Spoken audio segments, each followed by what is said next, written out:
সেনাবাহিনী কেন ব্যারাকে ফিরছে না এই প্রশ্নে অনেক ধরনের গুজব গুঞ্জন ছড়িয়ে পড়ছিল সামাজিক যোগাযোগ মাধ্যমে। সব দিকে আলোচনায় এটা উঠে আসছিল, গণমাধ্যমেও কখনো কখনো খবর হচ্ছিল। বিভিন্ন বিশ্লেষক বারবার প্রশ্ন করছিলেন যে নতুন সরকার আসার পরে অর্থাৎ ভোট গ্রহণের পরেই সেনাবাহিনীর ব্যারাকে ফিরে যাওয়ার কথা, যেটা সেনাপ্রধান অনেক আগেই বলেছিলেন।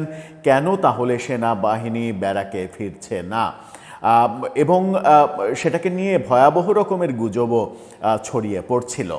সেই গুজবগুলো কি কি ছড়িয়ে পড়ছিল সেগুলো নিশ্চয়ই বলবো।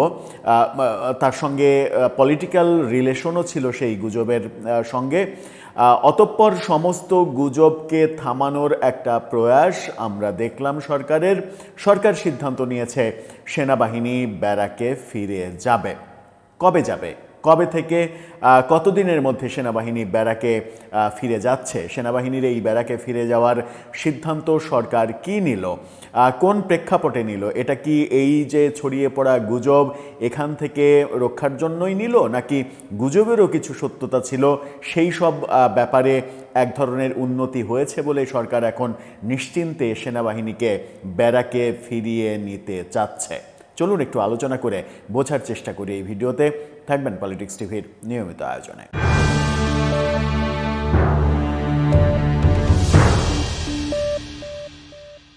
দর্শক, বলছিলাম সরকার সেনাবাহিনীর ব্যারাকে ফিরিয়ে দেওয়ার কিংবা সেনাবাহিনী ব্যারাকে ফিরিয়ে যাবে এই সিদ্ধান্ত সরকার নিয়েছে। এই কার্যক্রম শুরু হবে আগামী মাসের প্রথম সপ্তাহ থেকে এবং আগামী মাসের মধ্যেই সম্পূর্ণ সেনাবাহিনী যত সেনাবাহিনী সারা দেশে বাইরে রয়েছে, বিভিন্ন ক্যাম্পে রয়েছে, তারা ব্যারাকে ফিরে যাবে। সেনানিবাসে সবাই ফিরে যাচ্ছে, এই খবরটা এসেছে। এটা একটা ভালো খবর। প্রথমে খবরটা একটু জেনে নিই, তারপরে আমরা প্রেক্ষাপট আলোচনা করে বোঝার চেষ্টা করব যে কি কি গুজব ছড়িয়ে পড়েছিল যেগুলো ভয়ঙ্কর রূপ নিচ্ছিল। নিউজ 24-এর এই শিরোনামটা দেখে নিন। সেখানে বলা হচ্ছে জুনের মধ্যে সব সেনা ফিরবে ব্যারাকে।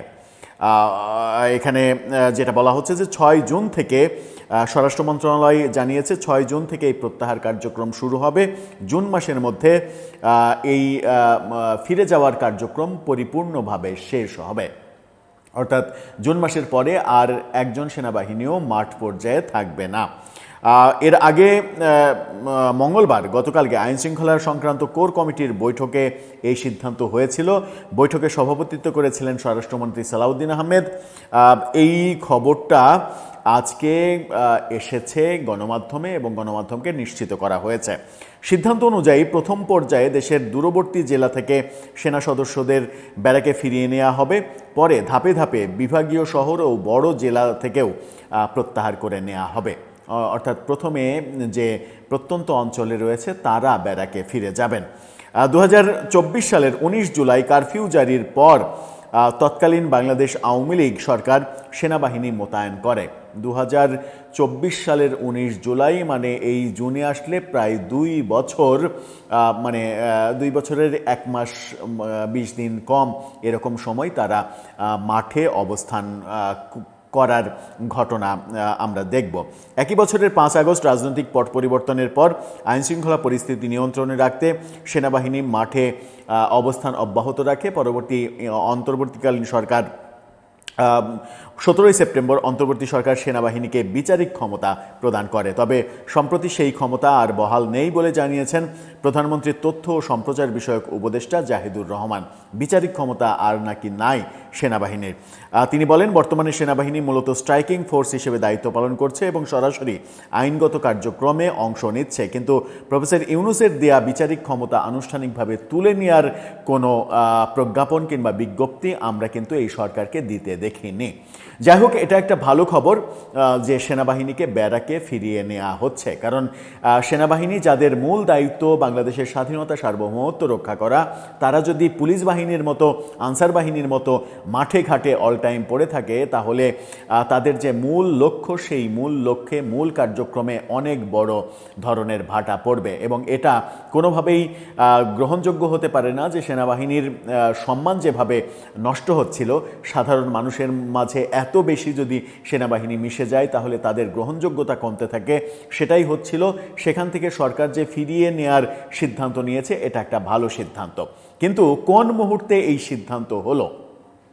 যখন আমরা দেখছি যে বিভিন্ন গণমাধ্যমে বিভিন্ন বিশ্লেষক টক শোতে বারবার প্রশ্ন করছেন সেনাবাহিনী কেন ব্যারাকে ফিরছে না, প্রশ্নের আঙুলগুলো চলে যাচ্ছে সরকারের দিকে এবং সামাজিক যোগাযোগ মাধ্যমে নানা ধরনের গুজব ছড়িয়ে দেয়া হচ্ছে। সেই গুজবগুলোর মধ্যে ভয়াবহ গুজব আজকেও স্বরাষ্ট্রমন্ত্রীকে নিয়ে একটা ফটোকার্ড চোখে পড়েছে। যেহেতু ফটোকার্ডটা মিথ্যা ফটোকার্ড সেহেতু আপনাদেরকে দেখাতে চায় না। সেখানে আমরা দেখলাম যে সত্যটা অবশেষে বেরিয়ে আসলো। সেনাবাহিনীকে ব্যারাকে ফিরিয়ে নিয়ে না নেওয়ার মূল কারণ হচ্ছে আওয়ামী লীগকে ঠেকানো। সেনাবাহিনীকে যদি ব্যারাকে ফিরিয়ে নেওয়া হয় তাহলে আওয়ামী লীগ খুব সহজেই ফিরে আসার চেষ্টা করবে এবং আওয়ামী লীগকে ফিরে আসার এই চেষ্টা রুখতে একমাত্র সেনাবাহিনী ছাড়া আর কেউ পারবে না। পুলিশের পক্ষে সম্ভব নয়, বিএনপিরও রাজনৈতিকভাবে সম্ভব নয়। এই কারণে আওয়ামী লীগকে ঠেকাতেই মূলত সেনাবাহিনীকে এখনও মাঠে রাখা হয়েছে এবং তাদেরকে ফিরিয়ে নেওয়া হবে না। এরকম গুজব কিন্তু ছড়িয়ে দেওয়া হয়েছে, যেটা সরকারের জন্য এবং একটা রাষ্ট্রের জন্য ভয়ঙ্কর একটা গুজব। কিন্তু এই গুজবগুলো আস্তে আস্তে সত্যে পরিণত হতো যদি এই ব্যারাকে ফিরিয়ে নেওয়ার সিদ্ধান্তটা আরও দেরিতে নেওয়া হতো। সরকার বুদ্ধিমানের কাজ করেছে, সেনাবাহিনী নিয়ে বিতর্ক যেন ছড়িয়ে না পড়ে। গতকালকেই আমরা দেখলাম সেনাপ্রধান মন্তব্য করছেন যে সেনাবাহিনী, জেলা প্রশাসক কিংবা বিভিন্ন সরকারের বিভিন্ন আইন শৃঙ্খলা রক্ষাকারী বাহিনী, প্রশাসন সবার সঙ্গে সমন্বয় করে কাজ করবে, সবাইকে সহযোগিতা করবে, এরকম বক্তব্য কিন্তু গতকালকেই আমরা সেনাপ্রধানের কাছ থেকে পেয়েছি এবং এমন বক্তব্যও তিনি দিয়েছেন, সেটা অবশ্য অনেক সমালোচনার জন্ম দিয়েছে। সেটা হচ্ছে যে 12ই ফেব্রুয়ারি নির্বাচনকে তিনি ইতিহাসের সবথেকে ভালো নির্বাচন, সবথেকে সুষ্ঠু নির্বাচন, গ্রহণযোগ্য নির্বাচন এভাবে আখ্যা দিয়েছেন। সেই যাই হোক, সেটা তার ব্যক্তিগত পর্যবেক্ষণ, তার পর্যবেক্ষণে এটা হতেই পারে। কিন্তু সেনাবাহিনী গতকালকে পর্যন্ত সেনাপ্রধান যেটা বলেছেন যে প্রশাসনের সঙ্গে সমন্বয় করে কাজ করবে, আজকের এই খবরটা নতুন মাত্রা যোগ করছে এবং গুজবগুলো, গুঞ্জনগুলো, আলোচনাগুলো অনেক বেশি ডালপালা মেলার আগেই যে এই সিদ্ধান্ত সরকার নিতে পারল, এটার জন্য তারা বাহবা পেতেই পারে। দর্শক, এটা সত্যি কি তাহলে জুনের 6 তারিখ থেকে কার্যকর হতে শুরু করবে এবং গোটা জুনের মধ্যে তাদেরকে পুরোপুরি সেনানিবাসে ফিরিয়ে দেয়া হবে, নাকি শেষ মুহূর্তে আবারও সিদ্ধান্ত পরিবর্তনের কোনো আশঙ্কা আপনি করছেন? আপনার মতামত জানিয়ে লিখতে পারেন আমাদের কমেন্ট বক্সে।